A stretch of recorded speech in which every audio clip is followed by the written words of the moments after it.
আর রহমতের নবী আম্মা জানকে বলেন, ও বিবি, আজ রাতের জন্য একটু ছুটি দিবেননি? আম্মা জান আয়েশা চিন্তা করলেন নবীজি হয়তো অন্য কোন বিবির ঘরে যাবেন। আম্মা জান আয়েশা হাস দিয়া বলেন, ইয়া রাসূলুল্লাহ, আপনি আমার কাছে ছুটি চাইবেন আর না বলবো, এটা কেমনে বুঝলেন? ও রহমতের নবী, আমি ধন্য, আপনার ঘরে এসে আমি ধন্য। আম্মা জান বলেন, আমি ভাবলাম নবী এবার বের হইয়া ভিন্ন কোন বিবির ঘরে যাবেন। আমি এবার নবী আসছে, রুমে বাতিবুতি নাই, নবীর চেহারার আলোতে পুরো ঘর আলোকিত হয়ে আছে। আম্মা জান আয়েশা রাদিয়াল্লাহু আনহা তিনি বলেন, আমি একটু ঘুমের বাহানায় বিছানায় শুয়ে গেলাম, একটু ছোট্ট রুম, খেজুর পাতার ঘর, খেজুর পাতার ঘর। আমি দেখলাম নবীজি কোনো ঘরে যান নাই। আমি ঘুমের বাহানা কইরা আমি তাকায়া হালকা ভাবে নজর দেই, আমি দেখি রহমতের নবী একা নামাজে দাঁড়ায় গেলেন। আমার হুজুরার এক করোনারে নবী নামাজে দাঁড়াইয়া হালকা আওয়াজে আলহামদু সূরা তেলাওয়াত শুরু করলেন, আর চোখ থেকে পানি পড়া শুরু হয়ে গেল ঝর্ণার মতো। রহমতের নবী তেলাওয়াত আলহামদু শেষ, সূরা বাকারা শুরু করলেন। ভাবলাম নবী বোধহয় বাকারার মাঝখানে গিয়ে রুকুতে যাবেন, কিন্তু না, পুরা সূরা বাকারা শেষ করলেন। তাও তো তাড়াহুড়া নাই, নবী আস্তে আস্তে পড়তেছেন। আর আমি আয়েশা জীবনে নবীকে এমন কান্না করতে দেখি নাই। নবী তেলাওয়াত করেন আর কান্না করেন। সূরা বাকারা শেষ করতে করতে অনেক সময় চলে গেল। ভাবলাম নবী এইবার রুকুর মধ্যে যাবে, না, নবী সূরা আলে ইমরান শুরু করলেন। নবী ভাবলাম মাঝখানে গিয়ে রুকুতে যাবে, না, নবী পুরা সূরাটাই শেষ করলেন। এখনো প্রথম রাকাতে নবী দাঁড়ানো আছে। আলে ইমরান শেষ করিয়া নবী রুকুতে যাবেন, দেখি না, নবী পরের সূরাটাও শুরু করলেন। নবীজি দীর্ঘ টাইম সূরা তেলাওয়াত করেন আর চোখের পানি ছেড়ে দাড়ি ভিজে ভিজে পানি পড়তেছে। এমন কান্না, মনে হয় নবী মরে যাবেন। নবী যেই সূরা শেষ করে 4 নাম্বার সূরাটাও তেলাওয়াত শুরু করলেন।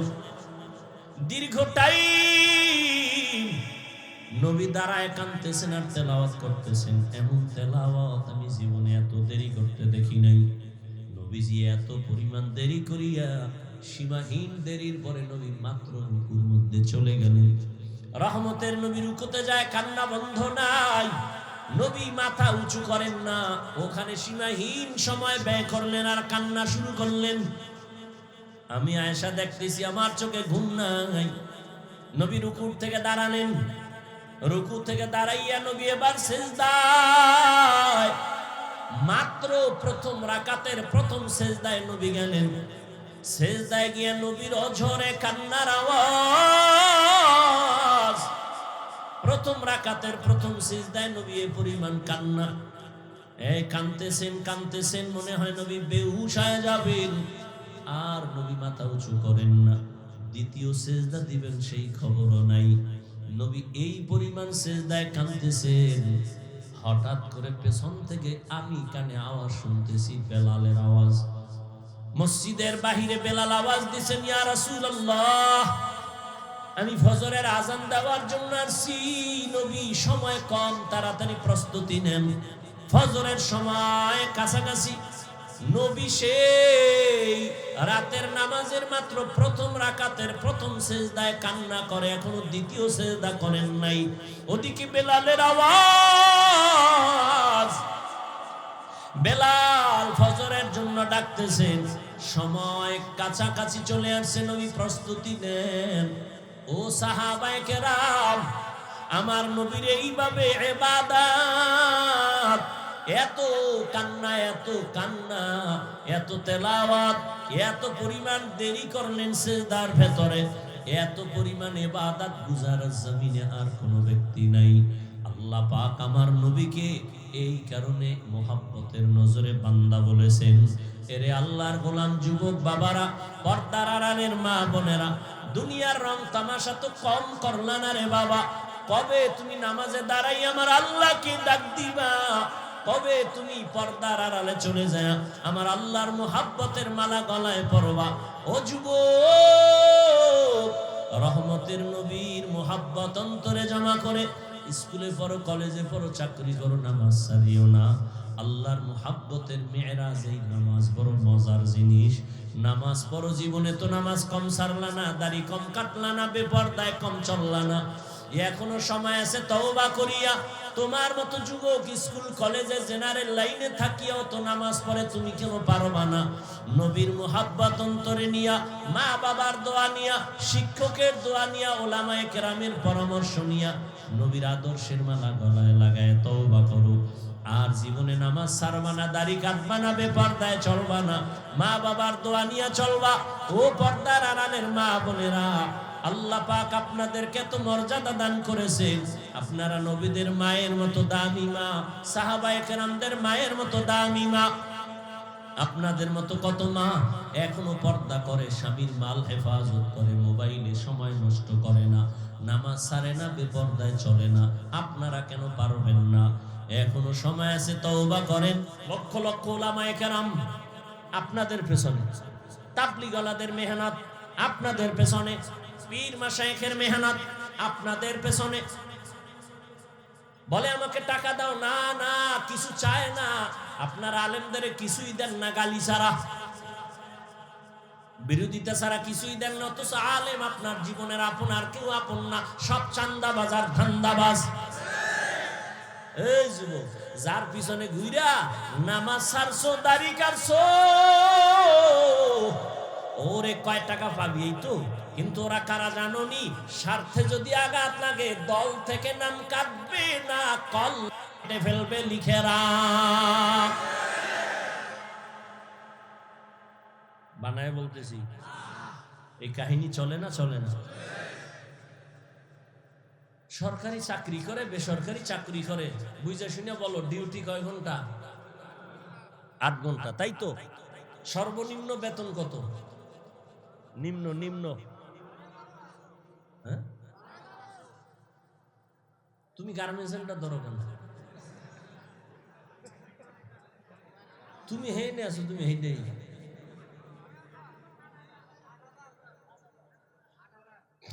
সরকারি বেসরকারি কোম্পানিতে চাকরি করে, 8 ঘন্টা ডিউটি করে, সরকার তাকে বেতন দেয় 20,000, 16,000, 15,000 উপরে। আর টেবিলের তলে তোর আব্বাজান কত মুক্তা রাইখা দিছে, ওটি নিয়ে নিবে। সত্য কথা কোনোদিন অস্বীকার করবা না। মসজিদের ইমামের ডিউটি কয় ঘন্টা?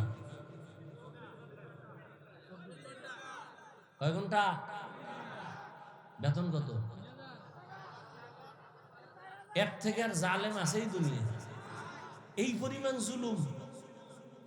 8 ঘন্টা ডিউটি করে 20,000 টাকা, টেবিলের তলে মুক্তার দানা আর খালা মা চাচারা রাইখে দিছে, ওটি নিয়ে ঘুমায়। আর 24 ঘন্টা ডিউটি করে এক ইমাম, রিমান্ডের মতো থাকে, বেতন 5,000, 10,000, 6 মাস বাকি, সভাপতি 100 টাকা মাসে, সেক্রেটারি 50। একক তো নামাজে না থাকলে রিক্সা ড্রাইভার কা হুজুর গেছিলেন কই? তুমি কে? আমি রিক্সা চালাই। এত পাওয়ার কা 5 টাকা মাসে দেই, পাওয়ার আছে? এরকম বেয়াদব নাই। এবার বুঝেন তো কি জুলুমটা করেন আলেমের উপরে। এরপরেও কোনো আলেম বেয়াদবি করে না, কোনো দিন কাউকে গালি দেয় না, বরদোয়াও মোনাজাতে যখন হাত উঠায় বলে, হে আল্লাহ এলাকায় শান্তি দাও, কবরওয়ালাদের জান্নাত দাও, অসুস্থ সুস্থ বানাও। ইমাম সাহেব কইছে আল্লাহ কয়েকটার চাক্কার তলে হালাও। ব্যবসা যারা করে বরকত দাও, চাকরি যারা করে বরকত দাও। বরকতের ওয়াজ করে, সুদ খাও, এটা খাও না। কোনদিন আলেম মানুষের বিরুদ্ধে যায় না। এই জন্যই তো বলি, আলেমরা এই জাতিকে যা দিয়েছে কেউ দেয় নাই। নিঃস্বার্থভাবে দিয়েছে এই জাতিকে, কেউ দেয়। সরকার কোটি কোটি কোটি কোটি কোটি টাকা ব্যয় করিয়া র্যাব, আর্মি, পুলিশ, বিডিআর বানাইয়া এদের টাকা ছাড়া অস্ত্র দিয়া কয় যাও দেশটারে ঠান্ডা করো, সন্ত্রাসী কর্মকাণ্ড বন্ধ করো, চাঁদাবাজি বন্ধ করো। কিন্তু আজও পর্যন্ত পূর্ণ সফল হয়েছেনি। কিন্তু সরকারের একটা কাউ কোন আলেমের পেছনে যায় নাই। এই আলেমরা মানুষের পাও ধরে ধরে ধরে ধরে দিন নাই রাত নাই বুঝায়, তাবলীগালারাও বুঝায়, পীর সাহেবরাও বুঝায়, আলেমরা বুঝাইয়া একজন আর দুইজন না, এই দেশের মধ্যে জেনারেল লাইনের লক্ষ লক্ষ মানুষ আজ সন্ত্রাসী অস্ত্র চাইরা তসবিহ হাতে নিয়ে নিছে।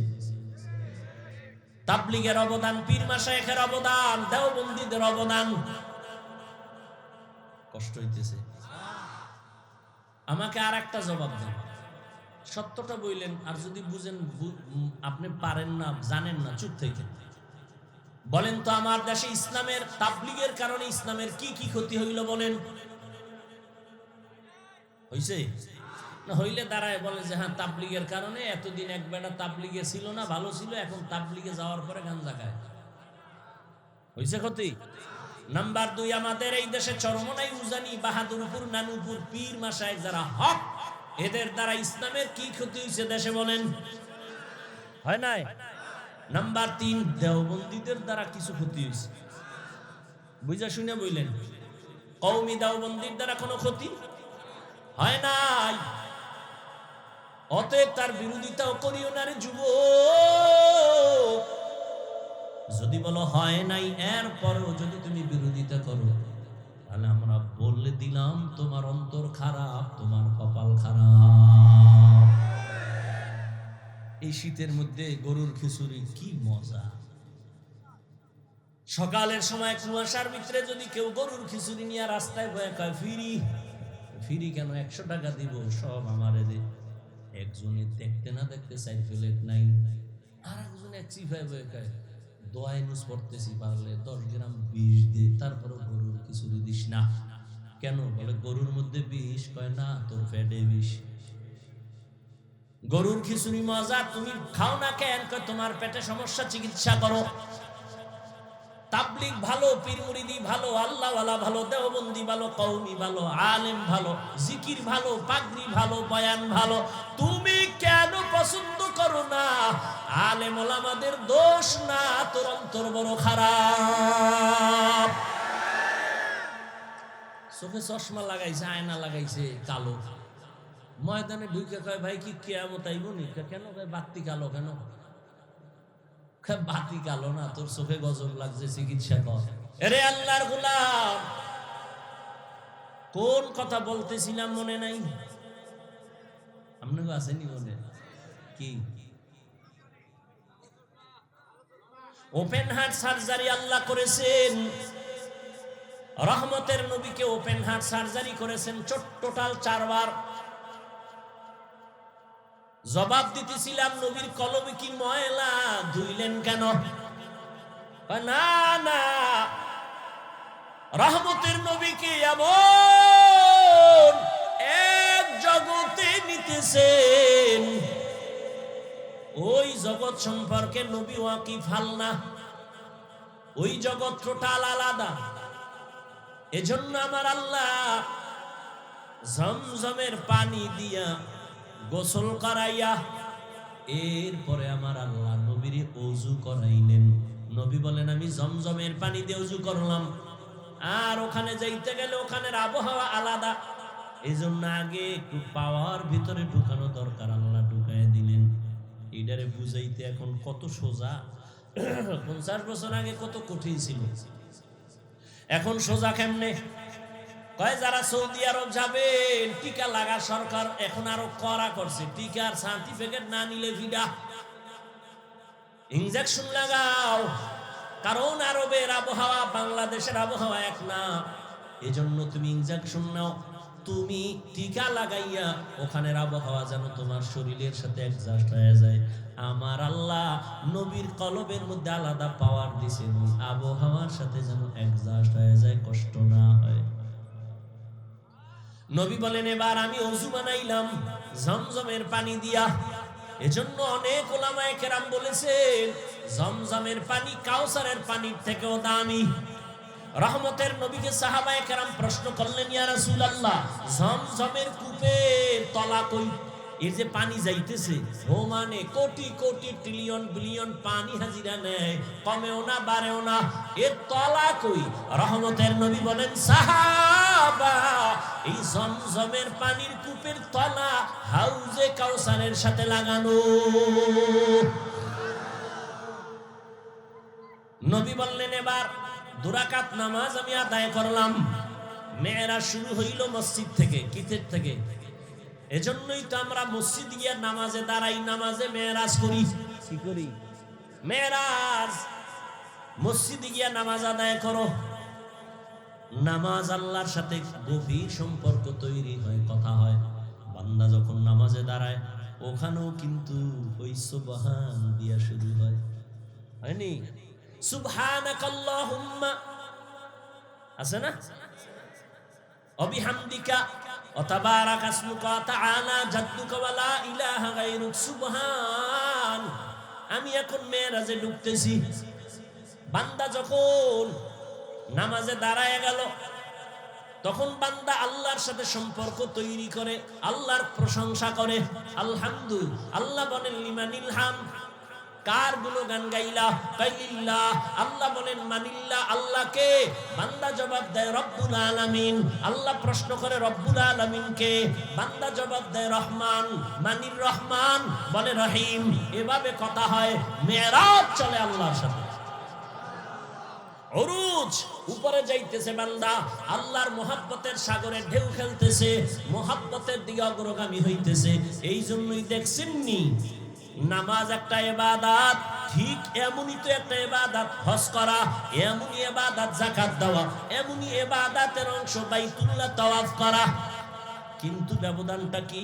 বান্দা যখন যাকাত দেয় তখন যদি খানা দেয় খাওয়া যাবে, সালাম দিলেও জবাব দেওয়া যাবে। হজে গিয়া বান্দা তাওয়াফ করে বাইতুল্লাহ, লাব্বাইক আল্লাহুম্মা লাব্বাইক, ওই সময় যদি কেউ সালাম দেয় নেওয়া যাবে, খানা দিলেও খাওয়া যাবে। নামাজে চলবে নি? বলবে ভাই নামাজে একটু পরে ফাঁকে দিয়ে একটু খাই হলো, চলবে? সালাম দিছে জবাব, নামাজে আপনি আছেন, সালাম দিলে জবাব দেওয়া যাবে? সৌদি আরবে গেছি অনেক আগে, এই সময় কত কোয়ালিটি, দুনিয়ার সব কোয়ালিটির মানুষ এনে বাবা। একটা কেবলার দিকে পাও এরকম দিয়া হমানে নাকটাই নিয়ে ঘুমিয়েছে। আমি পাশে বইয়ে তেলাওয়াত করতেছি, একামত হয়ে গেছে, দাঁড়ায় গেছে, দাঁড়ায় আধবেন দেখা রয়ে গেছে। এর মধ্যে এসে মোবাইল, ও বাইর করে বলতেছে সলা সলা, নামাজের ভিতরে আছে, আবার পকেটে হান দিয়ে খারাই গেছে নামাজ। আর একটা দেখলাম সেজদায় যাওয়ার আগে পকেট থেকে একটা কাঠের টুকরা বাইর করে কপালের তলে দিয়েছে। কি ও কয় যে ইবলিস সেজদা দিয়ে জমিন নাপাক করছে, তো এই জন্য আমরা কাঠের উঠে দিই।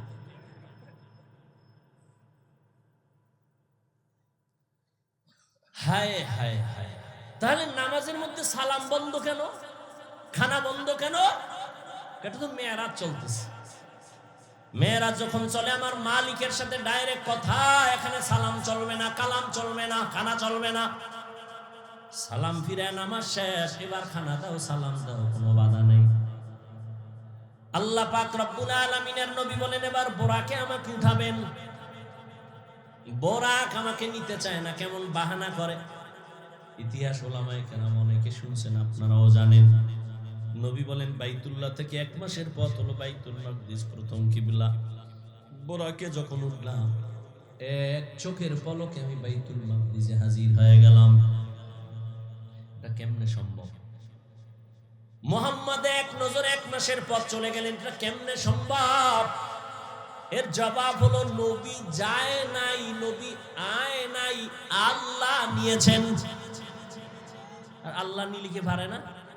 যেই আল্লাহ আদম নবীরে জান্নাত থেকে ভারতের চরণ দ্বীপে পালায় দিলেন, যেই আল্লাহ মা হাওয়াকে আরবের জেদ্দায় পাঠায় দিলেন জান্নাত থেকে, ওই আল্লাহ আমার নবীরে পারে না আর সেনতে?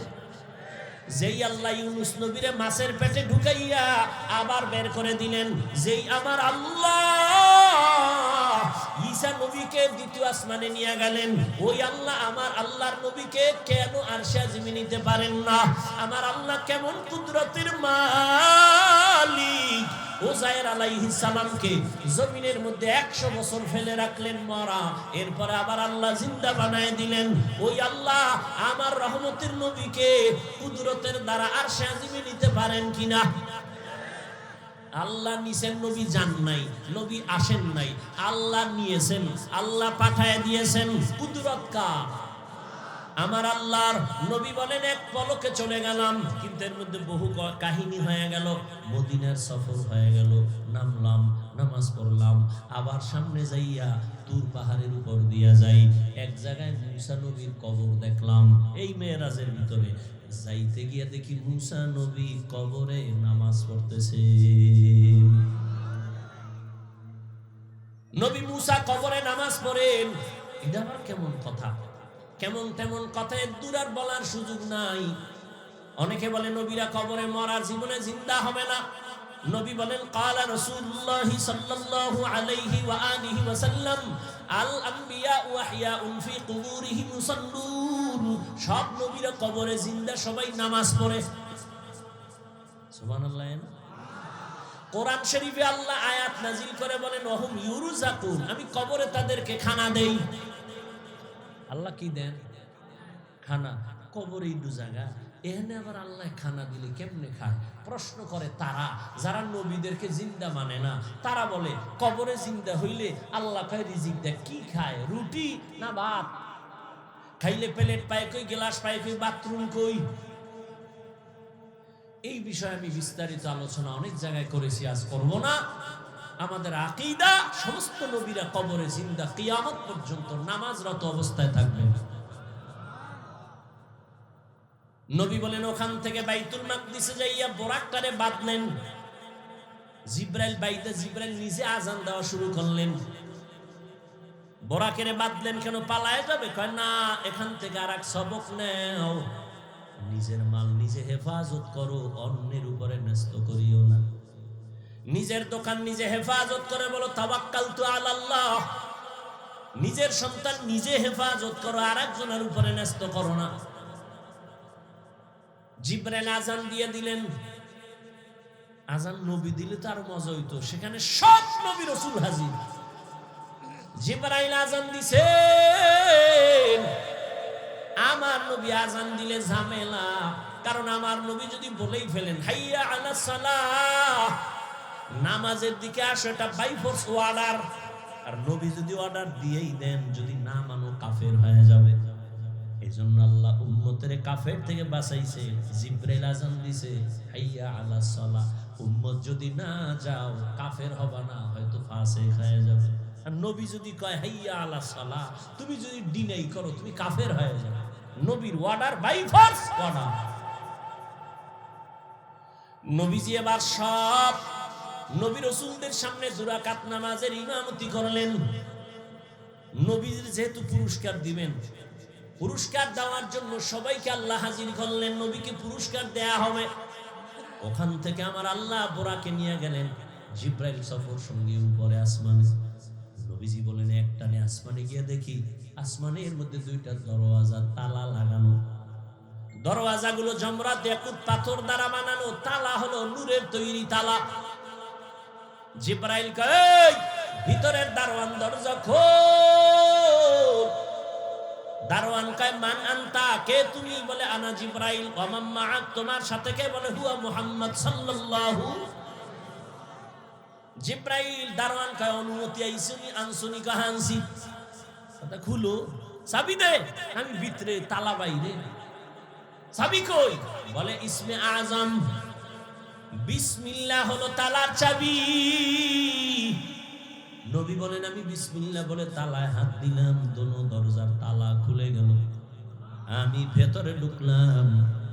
এইভাবে প্রথম আসমান পুরাটাই দেখলাম। দেখা দেখা দ্বিতীয় আসমানে গেলাম, তৃতীয়, চতুর্থ, পঞ্চম, ষষ্ঠ, সপ্তম। এবার যাইতে যাইতে 7 আসমানের উপরে গিয়ে দেখি একটা নূরের কাবা, বাইতুল মামুর। 70,000 ফেরেশতারা কাফেলা বানায় তওয়াফ করে। একবার যারা করবে কিয়ামতের আগে, এদের সিরিয়াল আর আসবে না, এত বেশি ফেরেশতা। নবী বলেন ওখান থেকে উপরে গেলাম সিদরাতুল মুনতাহা, বিশাল এক বড়ই গাছ। বড়ইগুলো তেলের ড্রামের মতো বড় বড় বড়ই, পাতাগুলো হলো গাছের পাতা, হাতির কানের মতো বড়। রহমতের নবী বললেন ওখান থেকে আল্লাহ আমাকে আর উপরে নিয়ে গেলেন ভিন্ন বাহনে। যাইতে যাইতে যাইতে যাইতে যাইতে অনেক অনেক অনেক অনেক উপরে এক পর্যায়ে দেখি অন্ধকার, কিছুই দেখা যায় না, আমার বাহন চলতেছে। আর জায়গায় দিয়ে দেখি আগুনের মাঝখান দিয়ে আমার সফর চলতেছে। যাইতে যাইতে হঠাৎ অনেক উপরে গিয়ে দেখলাম আল্লাহ তাআলার নূরে তৈরি আরশে আজিম। 8 জন ফেরেশতা কাঁধে নিয়ে দাঁড়ানো, এদের পা 7 জমিনের নিচে। ফেরেশতারা জানে না ওদের কাঁধের উপরে কি আছে। আমি জুতা সহ গেছি তো, জুতাটা খুলতেছিলাম, আওয়াজ আসতেছে নবী জুতা খুলবেন না, আরশে আজিম আপনার জুতার ধুলি নেওয়ার জন্য পাগল হয়ে আছে।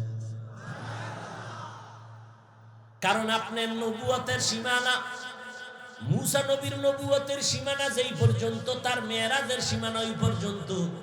আর আপনার নবুয়তের সীমানা শুধু জমিনে না, আরশে আজিম লৌহ কলমে, জন্য আপনার মেরাজও চলতেছে ওই পর্যন্ত। নবী বলেন আমি গেলাম, এর উপরে উঠলাম, আরশে আজিমের উপরে আবার আল্লাহর অনেক উপরে হলো কুরসি, চেয়ার। চেয়ারের চতুর্পার্শ্বে 70,000 পর্দা লাগানো নূরের। ওয়াসিআ কুরসিয়ুহুস সামাওয়াতি ওয়াল আরদ। আল্লাহ তাআলা একটা একটা পর্দা আলাদা করে করে আল্লাহ আমাকে কাছে নিয়ে নিলেন। আল্লাহ তাআলা বলেন আমি আমার বান্দাকে ভ্রমণ করাইলাম। সুবহানাল্লাযী আসরা বিআবদিহি লাইলাম মিনাল মাসজিদিল হারাম ইলাল মাসজিদিল আকসা। এখানে আরেকটা পয়েন্ট বইলে আমি শেষের দিকে যাচ্ছি। কোরআন শরীফ এমন দামি একটা কিতাব, যে কিতাব ধরলে সওয়াব, পড়লে সওয়াব, দেখলে সওয়াব। যাই না পড়েন সওয়াব, না জেনে কোরআন তেলাওয়াত করেন সওয়াব। সেই কোরআনে আমার আল্লাহ নবীদের নাম নিয়ে ডাকছেন, ইয়া নূহ, ইয়া মুসা, ইয়া ঈসা ইবনে মারইয়াম, ওয়া নাদাইনাহু ইয়া ইব্রাহিম। সুলাইমানের নাম ডাকলেন, দাউদের নাম ডাকলেন, কিন্তু আমার নবীজির নাম আল্লাহ কোরআন শরীফে কোথাও ডাকেন নাই, ধরেন নাই। কেন? একটু আগেই বলেছিলাম আমার আল্লাহ মুহাম্মদের আশিক। নবীজির নাম ধরে কোরআনে ডাকেন নাই, তবে এমন এমন শব্দ দিয়ে ডাকছেন যে শব্দগুলো ব্যাখ্যা না করলে বুঝে আসে না, এত অলংকারওয়ালা শব্দ। ইয়া আইয়ুহাল মুযাম্মিল কুমিল লাইলা ইল্লা কালিলা, ইয়া আইয়ুহাল মুদ্দাসসির কুম ফাআনজির ওয়া রাব্বাকা ফাকাব্বির ওয়া সিয়াবাকা ফাতাহহির, ইয়াসিন তাহা হামিম। রহমতের নবীরে দামি দামি শব্দ দিয়া, উপাধি দিয়া ডাকলেন, মজার শব্দ, মায়ার শব্দ। নবীর উপাধি দিলেন রাহমাতুল লিল আলামিন, খাতামুন নবিয়্যিন, সিরাজাম মুনিরা, বাশীরা ওয়া নাযীরা। নবীকে ডাকলেন কাউসারওয়ালা। নবীকে রাহমাতুল লিল আলামিনের উপাধি দিলেন, ইমামুল মুরসালিনের উপাধি দিলেন। তাহলে নাম ধরে না ডাকলেও উপাধিগুলো কি নরমাল না অনেক দামি? সীমানাহীন দামি। কিন্তু হাজারো আশ্চর্যের মধ্যে এটা আশ্চর্য হলো, যেই মেরাজের ঘটনাকে এখনো মেনে নিতে পারে না, এত বড় আশ্চর্য ধরনের ঘটনার ক্ষেত্রে আমার আল্লাহ নবীরে সম্বোধন করলেন একটা নরমাল শব্দ দিয়া, বান্দা।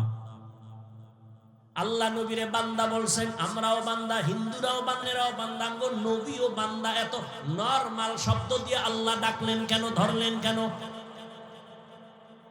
দামি দামি শব্দ দিছে, খাতামুন নবিয়্যিন, সিরাজাম মুনিরা। আর মেরাজের ঘটনায় আল্লাহ মেরাজ করাইলাম আমার বান্দাকে।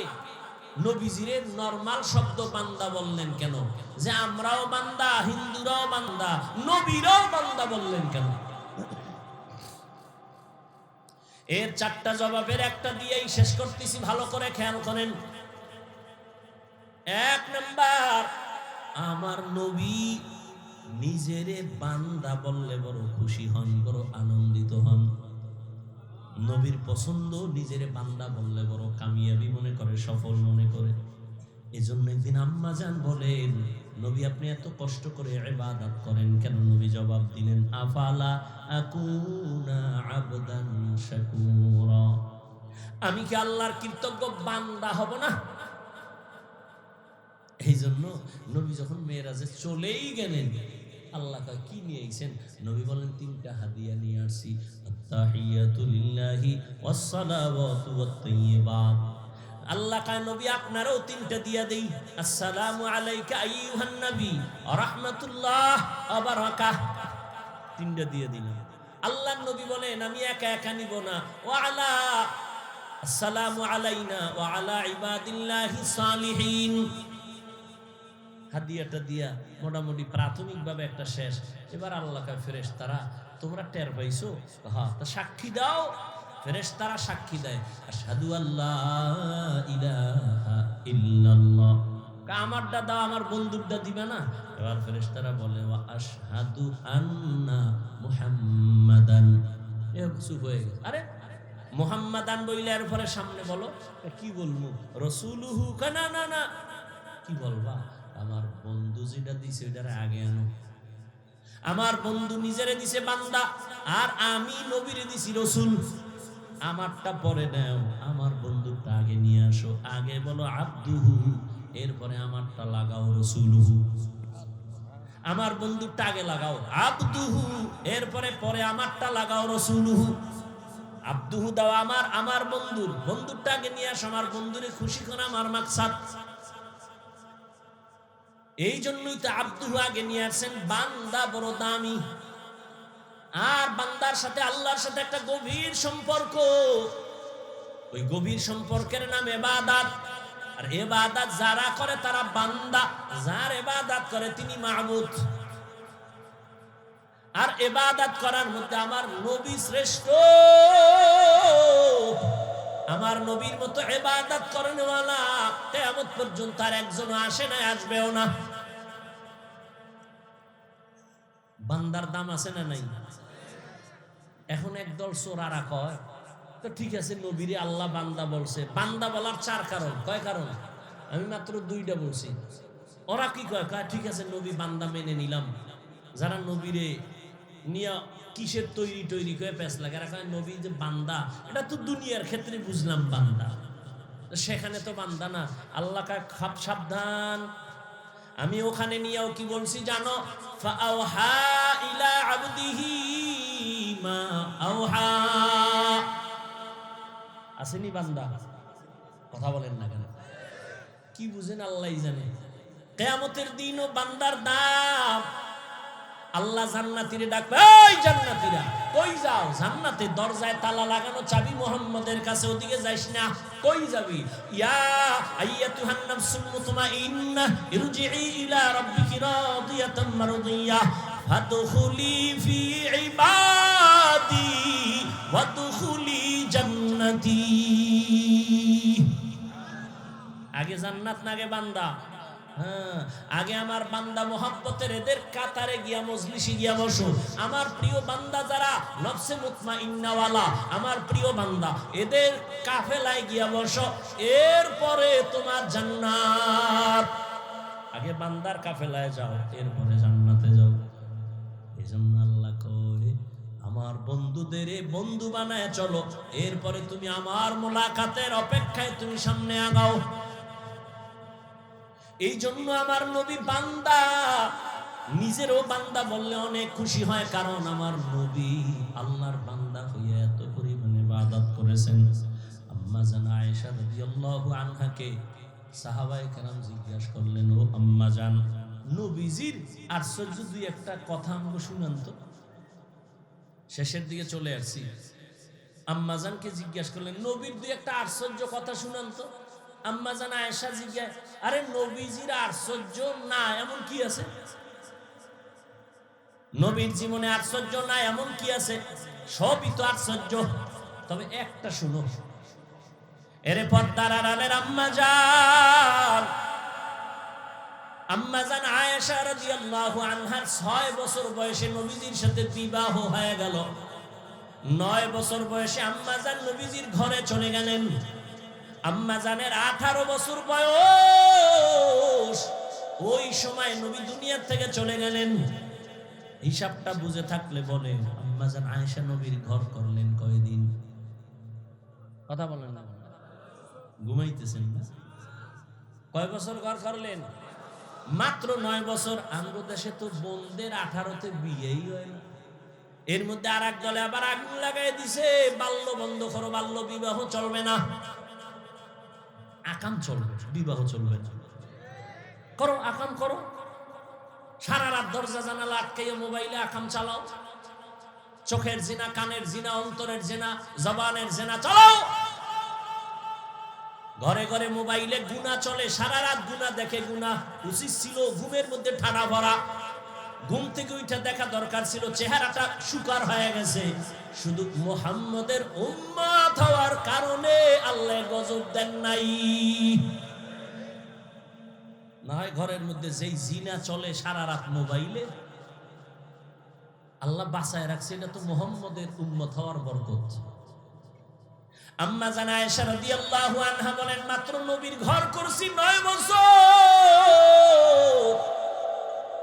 18 বছরের আমি একটা মেয়ে, রহমতের নবীর 9 বছর সোহবাত পাইয়া কি পাইছি জানো? 2000-এর উপরে হাদিসের হাফেজা হয়ে গেছি। আমগো আম্মা জানরা কয়টা হাদিস জানে? আপনারা জানেন না? শুধু সাফার জোরে আহলে হাদিস। হ্যাঁ, আম্মা জানা আয়েশা রাদিয়াল্লাহু আনহা বলেন, আমি নবীর ঘর করছি 18 বছর বয়স পর্যন্ত। 9 বছরে আমি 2000-এর উপরে হাদিসের হাফেজা হয়ে গেছি। আল্লাহ হেদায়েত দান করেন। এবার আম্মা জান বলেন, বলবো ঘটনাটা এই শেষের দিকে, খেয়াল করি। আম্মা জান আয়েশা চোখের পানি ছেড়ে বলেন, সাহাবা, একদিনের ঘটনা, রহমতের নবী একদিন এশার নামাজ পড়ে আমার ঘরে আসলেন। কি পিছনে সমস্যা? শেষ করব। আম্মা জান আয়েশা রাদিয়াল্লাহু আনহা বলেন, একদিন নবী এশার নামাজ পড়ে আমার ঘরে আসলেন। আয়েশা, নবী কত দয়ার নবী, ডাক দিয়ে, এই হুমায়রা। কারে ডাকছে? আয়েশা রাদিয়াল্লাহু আনহাকে মায়া কইরা ডাকতেন হুমায়রা। আর আপনারা কি করে ডাকেন? বেবি, বেবি, নাম ধরে ডাকে, নাম ধরে। ওদিকে বেবিও স্বামীরে ডাকে হৃদয়, ডাকেনি? সন্তান একটা ওই এটা শিখে বলছে, সন্তানের আব্বু কয় না, আম্মু কয় না, মায়েরে কয় বেবি, নাস্তা দে। বাবারে কয় এই হৃদয়, টাকা দে। দুইজনে কয় এই সর্বনাশ। এ যদি মাইসে হুনি আরে জুতার ভিডারে, আব্বু কয় না, আম্মু কয় না, উভয় কি? ডোন্ট মাইন্ড আর ফ্রি মাইন্ড। স্ত্রীরে স্বামীও নাম ধরে ডাকে, স্বামী স্ত্রীকে নাম ধরে ডাকে। নামগুলো কি সাইজের? একজনের নাম সবুজ আর একজনের নাম গম্বুজ। না, সন্তানের নাম তুফান, বৃষ্টি, নদী, সাগর। অথচ রাসূল হাদিসে বলে একটা নামের কারণে আল্লাহর বান্দারা কিয়ামতে জান্নাত পাবে। সেদিন একটার জিগে তোর নাম কি? কয় রুমেল, সুমেল। আমি মাইয়া ফলা হইলে পোলার নাম রাখবি জিমেল, আর একটার নাম রাখবি হিমেল। হ্যাঁ, হায় হায়, হা, এখন নাম দুইটা ডাকে ফিরি মাই। কপালে জুতার বাড়ি, কি করা যায়? ঘটকেরা ডাকছে, এই ঘটক, আকাম তো বাজায় লাইছে ফিরি মাই। আমিও বউরে নাম দইরা ডাকি, বউ আমারে নাম দইরা ডাকে। ফোলায়ও ইয়ে শিখছে। ফোলায় আমার আব্বু কয় না, কি কয়? কয় হৃদয়। মায়েরে কয় বেবি। উভয় কি? প্রতিদিন খালি পেটে সকালবেলা বইয়া মাঝখানে ছেলেটারে বইয়া, স্বামী আর স্ত্রী দুইজনের ইয়ার চাল দিবি। তুই একবার স্বামীরে কবি আব্বু, আর তোর ওই স্বামী তোরে ডাকবে আম্মু। এইভাবে মাঝখানে রিয়ার চাল দে, তো সন্তান যদি শিখে। এবার টের পা ফ্রি মাইন্ডের জুতা কেমন। আল্লাহ হেদায়েত দান করে। আম্মা জান আয়েশা রাদিয়াল্লাহু আনহা চোখের পানি ছেড়ে বলেন, রহমতের নবী ঘরে আসলেন। এশার নামাজের পরে আয়েশা ডাকলেন হুমায়রা। লাব্বাইক ইয়া রাসূলুল্লাহ। আজকের রাত্রের জন্য আমার একটু ছুটি দিবেন নি? আজকে রাত্রের জন্য একটু ছুটি কার কাছে চায়? আরে নবীজি চায় কার কাছে? আম্মা জান আয়েশার কাছে। আপনারা চাননি যে ম্যাডাম একটু ছুটি দিবা, ক্লাবে যাব? কি আর ছুটি মুটি, রাত্র 3টা বাজে ম্যাডাম যদি টেলিফোন করে, আরে আগুন। ম্যাডাম বলে কই আছো? তোর দরকার কি? আমার কত চাকরি রাতের বেলা, মেয়েরা চলে। ম্যাডাম যদি প্রশ্ন করে সেখানে আগুন লাগায় দেয়। আর রহমতের নবী আম্মা জানকে বলে, নবী আজ রাতের জন্য একটু ছুটি দিবেন নি? আম্মা জান আয়েশা চিন্তা করলেন নবীজি হয়তো অন্য কোনো বিবির ঘরে যাবেন। আম্মা জান আয়েশা হাস দিয়া বলেন, ইয়া রাসূলুল্লাহ, আপনি আমার কাছে ছুটি চাইবেন আর না বলবো, এটা কেমনে বুঝলেন? ও রহমতের নবী, আমি ধন্য, আপনার ঘরে এসে আমি ধন্য। আম্মা জান বলেন, আমি ভাবলাম নবী এবার বের হইয়া ভিন্ন কোন বিবির ঘরে যাবেন। আমি এবার, নবী আসছে রুমে, বাতিবুতি নাই, নবীর চেহারার আলোতেই পুরো ঘর আলোকিত হয়ে আছে।